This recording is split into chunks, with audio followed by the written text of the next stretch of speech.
عزیزان، در نزد تمام علما در 4 مذهب، چون در همین کتاب هم حتی دیگر مذهب ها رو هم بعضی دلیل هایشان و قول هایشان رو آوردگی هستند که این برای یک مسلمان خیلی یک معلوماتی وسیع میدهد. یک نفر رو متعصب یک مذهب و فقط سخنی یک عالم رو گفتن نمیگرداند.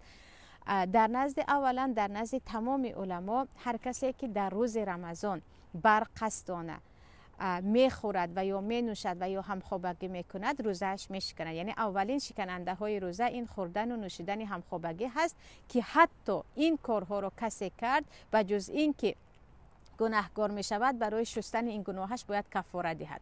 کفارهش هم آسان نیست. 2 ماه پی در پی یا روزگیری یا اینکه 60 قمبغل رو سیر کردن. یعنی هر کسی که بر علا روزش رو شکست با خوردن و یا نوشیدن یا همخوابگی، او باید بعد از رمضان به جای همین یک روزش یا 2 ماه پی در پی روزه گیرد، سلامتیش اگر اجازه ندهد 60 قمبغل رو سیر کند. یک بار جیغ زده مهمان کرده هم میتواند تنها به تنها یا گفتیم مقداری 90 کیلوگرم ارد و یا برنج را برده به 1 قمبغل یا چند قمبغل تقسیم کرده هم میتواند که خامش با مقدار 90 کیلو هست.